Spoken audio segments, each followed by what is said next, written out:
আসন্ন লোকসভা ভোটের আগে নিজেদের সংগঠনকে মজবুত করতে আজ মালদহের কালিয়াচক নজরুল ভবনে কর্মী সভা করল আইএসএফ। আজকের কর্মী সভায় রাজ্য নেতা ও বিধায়ক নওশাদ সিদ্দিকীকে কাছে পেয়ে উজ্জীবিত আইএসএফ এর কর্মীরা। নজরুল ভবনের কর্মী সভায় প্রচুর আইএসএফ এর কর্মী সমর্থক উপস্থিত হন। আসন্ন লোকসভা ভোটের আগে বিভিন্ন ইস্যু নিয়ে কর্মী সভায় আলোচনা হয়। নওশাদ সিদ্দিকী সংবাদ মাধ্যমের সামনে এসে বিভিন্ন রাজনৈতিক ইস্যুতে দলের মত ব্যক্ত করেন। বিজেপি বিভেদের রাজনীতি নিয়ে সোচ্চার হন। এছাড়াও কংগ্রেস বিগত 7 বছরে কিছুই করেনি বলে তিনি দাবি করেন। তৃণমূল এবং বিজেপিকে হারানোর লক্ষ্যে রবিবার দক্ষিণ মালদা লোকসভা আসনে সাংগঠনিক কর্মী সভা করেন আইএসএফ। ব্যুরো রিপোর্ট, দিনরাত স্টার নিউজ। অনেকেই এনআরসিসি এর ভয় দেখিয়ে ভোট করছে, বিজেপিও করছে, তৃণমূলও করছে, আরও অনেক রাজনৈতিক দল করছে। শুধু ফায়দা নেওয়ার জন্য ভোট করছে। এনআরসিসি এর হাত থেকে বাঁচানোর জন্য প্রতিক্রিয়া দেখতে পেলাম না, পদক্ষেপ দেখতে পেলাম না। নওশাদ সিদ্দিকীরা সুপ্রিম কোর্টে কেস করে রেখেছে। সেটা ডালুবাবু বলতে পারবে কাকে ভালো লেখা দেখছে। মালদায় ইচ্ছে আছে, সেই জন্যই আজকে কর্মী সম্মেলন করছি। কর্মীরাও আমাদেরকে আশ্বস্ত করছে, ভাইজান দিন, আমরা খেটে প্রার্থীকে বার করব। তারপরেও বলছি, বৃহত্তর স্বার্থের কথা ভেবে লেফট ফ্রন্ট কংগ্রেস যদি চাই একসাথে লড়াই করতে, এখানে আমরা প্রার্থী দেওয়া থেকে বিরত থাকব। সম্পূর্ণরূপে আমরা প্রয়োজনে কংগ্রেসের সহযোগিতা করব এখান থেকে, যাতে মালদা উত্তর দক্ষিণ দুটোই আমরা এমপি বার করতে পারি। তার জন্য আমরা সর্বোচ্চ লড়াই করব। দাদা একটু আর বলেন তো, বিগত যে লোকসভা নির্বাচনে দক্ষিণ মালদায় কংগ্রেস প্রার্থী মাত্র 8,000 ভোটে জিতেছিলেন। ভোট যদি বিভাজন হয় এক্ষেত্রে বিজেপি লাভ হবে না? এইটাই তো পয়েন্ট ওদের কাছে। বিজেপির লাভ লস দেখিয়ে আজকে আমরা এই জায়গায় পৌঁছেছি। এই লাভ লসের হিসাব করে 75 বছর ধরে আমরা বঞ্চিত হচ্ছি পিছিয়ে বর্গের মানুষেরা। আর কত লাভ লস দেখব? কংগ্রেসকে 60 বছর শাসন কার্যের সুযোগ দিয়েছিলাম আমরা, তারা আমাদের কি উপকার করেছে প্রশ্ন থেকে যাচ্ছে।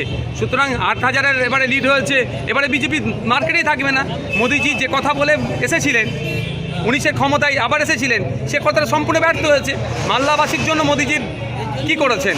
একটা জিতেছিল, একটা সেকেন্ড পজিশন ছিল, কি করেছেন? সে প্রশ্ন থেকে যাচ্ছে। বিজেপিকে যে ভোটটা পেয়েছিল এবারে সে ভোট পাবে না, বিজেপি এবারে থার্ড করতে যাবে। বিভাজন তো চরম আকার নিয়েছে। বিভাজন যত চরম আকার নেওয়ার চেষ্টা করাচ্ছে বিজেপি, মানুষের মধ্যে বিভাজন হয়নি। মানুষ এখন খেতে পাচ্ছে না, ক্ষুধার্ত, তাকে বিভাজনের গল্প শোনালে সেই খাতে পা দেবে না। দক্ষিণ মালদায় লোকসভা কেন্দ্রের বিভিন্ন স্তরের কর্মীদেরকে নিয়ে একটা কর্মী সভা। আগামী দিনে আমরা দক্ষিণ মালদায় প্রার্থী দেওয়ার মনস্থির করেছি। যদিও জোটের আলোচনা চলছে, জোটের স্বার্থে আমরা যদি এটাকে ছেড়ে দিই, আমাদের এই কর্মীরা তখন যাদের সাথে জোট হবে তাদের হয়ে লড়াই করে এখানে বিজেপি তৃণমূলকে পরাস্ত করার জন্য প্রস্তুত নেবে।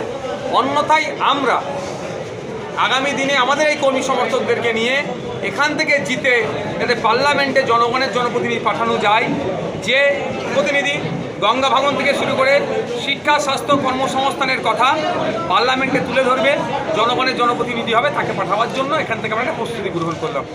দক্ষিণ মালদা কিন্তু তবে প্রার্থী আপনি দিচ্ছেন? এখন জোটের আলোচনা একটা পর্যায়ে চলছে, যদি জোটের সমাপ্ত হয়ে যায় আগামী দু একটা দিনের অপেক্ষা করব। কারণ অপেক্ষারও তো একটা সময় থাকে, কারণ এখানে বিজেপির প্রার্থী অলরেডি প্রচার শুরু করে দিয়েছেন, তৃণমূলের প্রার্থী শুরু করেছেন, কংগ্রেসের প্রার্থী শুরু করে দিয়েছে। আমরা ক্রমশ পিছিয়ে যাচ্ছি। কয়েকটা দিন অপেক্ষা করবো, যদি জোট হয়ে যায় ভালো, তাহলে আমরা প্রার্থী ঘোষণা করবো। না, বাংলায় আপনার কত আসনে প্রার্থী দেওয়ার সংকল্প নিয়েছেন? দেখুন, অলরেডি 8টা দিয়ে রেখেছি। জোটের স্বার্থে 8টাতেই সীমাবদ্ধ থাকতে চাইছি। যদি জোট মনে করে আমাদেরকে, জোটের আরও যে দুটো দল আছে, বড় দুটো দল আছে, যদি মনে করে যে আমাদেরকে সাইড লাইন করার চেষ্টা করে, কর্নার করার চেষ্টা করে, ওই 3-4টে যদি সীমাবদ্ধ রাখে, তখন আমাদের কিন্তু সিট সংখ্যা 8-এর জায়গায় ডবল হতে পারে, তারও বেশি বাড়তে পারে। সামনে তো ভোটের লড়াই, কি দেখছেন? বাইনারি পলিটিক্স করার চেষ্টা হচ্ছে। বিজেপি ধর্ম নিয়ে রাজনীতি করছে, আর অবিজেপি দলগুলো এই বিজেপির ধর্মের রাজনীতিটাকে সামনে রেখে ভোট চাইছে। এই বাইনারি পলিটিক্স আমরা করতে দেবো না। আমরা চাই মানুষের রুজিরুটির কথা হোক। পেটে খিদে আছে আর মুখে ধর্ম করছে, পেটে খিদেটাকে পূরণ করতে হবে। ধর্ম স্থানে যাবে, তার থাকবে। ধর্মকে সম্মান আমরা প্রত্যেকেই দিই। রিলিজিয়াস প্র্যাকটিস করার, এক্সারসাইজ করার তো রাইট আছে আমাদের, কিন্তু ওই বিজেপির ভয় দেখিয়ে ভোট যারা লুট করতে চাইছে সেটা হতে দেওয়া যায় না। আমাদের সবার লক্ষ্য যদি বিজেপিকে পরাস্ত করা হয়, তৃণমূল কংগ্রেসও বলছে বিজেপিকে পরাস্ত করতে, কংগ্রেসও বলছে, তো সেক্ষেত্রে আইএসএফ কি ভূমিকা নিচ্ছে? শুধুমাত্র বিজেপি নয়, বিজেপিকে যারা বাংলায় জায়গা করে দিয়েছে তৃণমূল, এই তৃণমূল বিজেপিকে হারানোর লক্ষ্য আমাদের, পরাস্ত করার লক্ষ্য আমাদের। এবার এই পরাস্ত করতে যাওয়ার জন্যই তো আজকে আমরা এতদিন অপেক্ষা করছি, মালদা দক্ষিণে প্রার্থী কেন ঘোষণা করছি না। যদি ঐক্যবদ্ধ হয়ে আমরা লড়াই করতে পারি, ঐক্যবদ্ধ করার ভূমিকা নিচ্ছি, কিন্তু কতদিন ঐক্যবদ্ধ করার ভূমিকাতে থাকবো বলুন না। আমাদের একটা সময় আসছে, আমাদেরও কর্মী সমর্থক আছে, আমাদের মানুষের আবেগ আছে, ভোটার আছে, তারাও তো অপেক্ষায় আছে। যদি জোট ডিক্লেয়ার হয়ে যায় আমরা ফুল ফ্লেজে নেবে তাদের সহযোগিতা করব, অন্যথায় আমরা এককভাবে লড়াই করবো, আমাদের মতো ক্ষমতা নেই। রাজ্য এবং কেন্দ্র বিরুদ্ধে প্রধান অভিযোগ আপনাদের স্বৈরাচারী বিজেপি সরকারকে পরাস্ত করতে হবে, আর দুর্নীতিগ্রস্ত তৃণমূল কংগ্রেসকে পরাস্ত করতে হবে। একজন স্বৈরাচারী দুর্নীতিগ্রস্ত একটা চাকরিটাকে চুরি করে কী অবস্থা রাজ্যের করেছে, এরকম মানুষ কোনো অংশে পিছিয়ে যাচ্ছে না। দুটি দুর্নীতিগ্রস্ত দলকে পরাস্ত করতে হবে। Thank you.